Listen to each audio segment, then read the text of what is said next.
یہ جو کرپٹ اور نااہل سیاستدان ہیں وہ امریکہ کی ڈیوٹیاں کرنے پہ مجبور ہیں کہ جی آپ کا پرائم منسٹر رشیا کیوں چلا گیا ہے، ذرا آپ گستاخی چیک کیجئے، یہ اس سے گستاخی ہوئی ہے۔ اور وہ وزیر اعظم چیخ چیخ کے کہہ رہا ہے کہ ہم کسی ملک سے جنگ نہیں چاہتے، امریکہ کے ساتھ ہم جنگ میں شامل نہیں ہیں، امن میں شامل ہیں۔ لیکن یہ جو غلام ہے، یہ غلام در غلام جو لوگ ہیں، یہ جو نوکر شاہی ہے،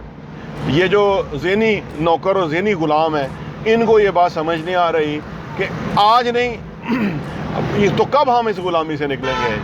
چلو ایک بندے نے سٹیپ لیا ہے اور اس نے بھی کوئی بہت بڑی غلطی نہیں کر دی، وہ رشیا کے پریزیڈنٹ نے دعوت دی اور وہ چلا گیا اس کے اوپر۔ لیکن بہرحال وہ جو مشرف کو جو ایک فون کال آئی تھی تو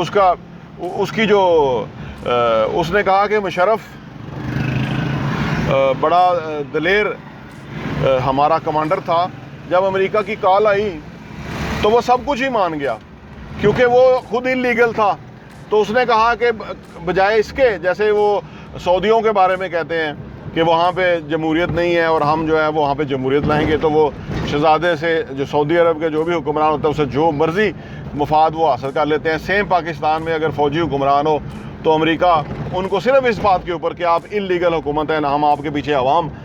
لگا دیں گے جو مرضی منوا لے۔ تو وہ مشرف ڈر گیا اور اس نے وہ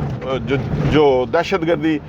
وہ جو جنگ تھی اس کے اندر اڈے دے دیے اور اس کے اندر پھر پاکستان کی جو بہت بڑی تباہی ہوئی۔ اور یہ اس لیے ہوئی کہ یہ لوگ یعنی وہ جو آزادی تھی اس کا مقصد کیا تھا؟ اس کا مقصد صرف ایک خطہ حاصل کرنا نہیں تھا، اس کا مقصد تھا کہ ہم ذہنی طور پہ جو ہے وہ آزاد ہو جائیں۔ جب کوئی آزاد نہ ہوگا تو آپ سوچئے اپنی مرضی نہیں کر سکے گا تو وہ ریاست کیا ہے، وہ حکومت کیا ہے؟ تو آپ دیکھیے کہ آج ہمارا جو حشر ہے وہ یہ ہے کہ ہم ایک چھوٹی سی ہماری معیشت ہے، نہ ہی ہم اس معیشت کو بڑھا پا رہے ہیں اور قرضوں پہ قرضے لے رہے ہیں، اور یہ جو نظام چل رہا ہے۔ تو اس نظام کو بدلنے کے لیے صرف ایک ہی صورت ہے، اس نظام کو بدلنے کے لیے کہ اس ملک کا جو 22 کروڑ عوام ہے وہ باشعور ہو جائے۔ جب عوام باشعور ہو جائے تو اس کے آگے امریکہ کیا ہوگا؟ لیکن انفارچونیٹلی ایک بہت بڑا طبقہ ہمارے عوام کا باشعور نہیں ہے، وہ سمجھتے ہی نہیں ہے اصل میں کہ کیا اچھا ہے اور کیا برا ہے۔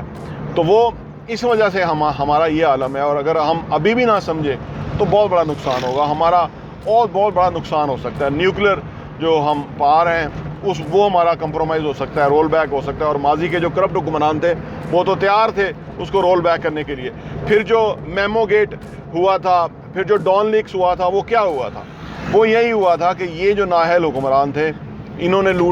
ایک طرف لوٹ مار کا بازار گرم کر رکھا اور دوسری طرف اپنے گھر کی باتیں، یعنی ملک کے گھر ہوتا ہے نا، وہ گھر کی باتوں کی جا کے اپنے آقاؤں سے، انٹرنیشنل آقاؤں سے شکایتیں کی۔ تو اس وجہ سے کہ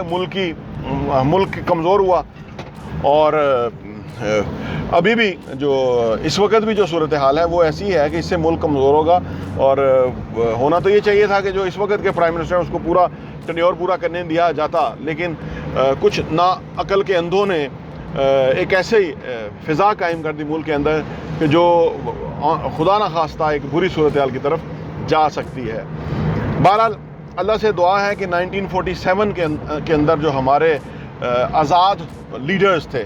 انہوں نے جو فیصلہ کیا تھا کہ پاکستان کیسا پاکستان ہوگا، جو ہمارے قائد اعظم محمد علی جناح نے جو فیصلہ کیا تھا کہ پاکستان ایک آزاد اور خود مختار ملک ہوگا، اللہ کرے ہم اس نظریے اور اس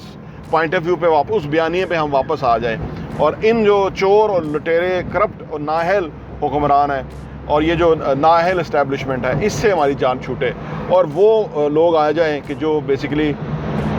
پاکستان کے صحیح معنوں میں خیر خواہ ہوں۔ اور یہ جو ڈرپوک اور بزدل قسم کے لوگ ہیں یہ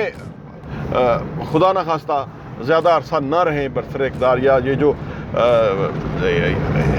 یہ جو چالیں چلنے والے ہیں، یہ جو اپنے ملک کو کمزور کرنے والے ہیں، یہ ان سے ہماری جان چھوٹ جائے اور عوام باشعور ہو جائے، سمجھ جائیں۔ کیونکہ اگر ہم ویژن کرنے میں کامیاب ہو جائیں نا کہ بھئی کیا ہوگا اگر ہم آزاد ہو گئے تو کیا ہوگا، اور اگر ہم امریکہ کی غلامی در غلامی کے اندر ہی رہے تو کیا ہوگا، آپ سوچئے۔ تو جو ویژن کرنے والے لوگ ہیں انہیں اندازہ ہوتا ہے کہ وہ غلامی کا وہ کیا ہوگا، پھر ہم اپنی مرضی سے سانس بھی نہیں لے سکیں گے جیسے ہم پہ ڈو مور کا کہا جاتا تھا، ڈرون بھی مار رہے تھے، ہمارے لوگوں کو بھی مار رہے تھے اور ڈو مور بھی کہہ رہے تھے. لیکن یہ جو حکمران ہے وزیر اعظم عمران خان، اس نے آ کے کہا کہ نہیں، یہ آپ نے زیادتی کی کہ ہمارا $100 ارب کا نقصان بھی ہو گیا، 80,000 کے قریب لوگ شہید ہو گئے ہمارے، اور ابھی بھی آپ جو ہے وہ ہمیں کہہ رہے ہیں کہ ہم جو ہے وہ دوگلی پالیسی ہیں اور ہم صحیح نہیں کر رہے، اور آپ کو کیا ثبوت چاہیے؟ تو بہرحال ایسا حکمران ہمیں چاہیے. ایسا حکمران اگر پاکستان کو 5-10 سال میسر آ جائے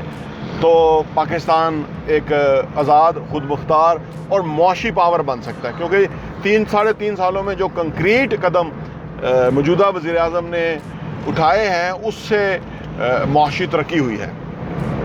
اور جو مہنگائی کا واویلا کرنے والے لوگ ہیں، یہ تو ان کو سمجھ نہیں، تو ان کے دوروں میں تو اس سے زیادہ ہی مہنگائی تھی. تو بہرحال یہ جو ایک اس وقت کی فضا ہے، اس کے اندر اللہ سے دعا ہے کہ اللہ پاکستان کے لیے اس آزادی جو قرارداد پاکستان منظور ہوئی تھی 23 مارچ 1947 کے اوپر، آج 23 مارچ 2022 کو ہم اس قرارداد کو سمجھنے، یاد کرنے اور دہرانے میں کامیاب ہو جائیں، تو پھر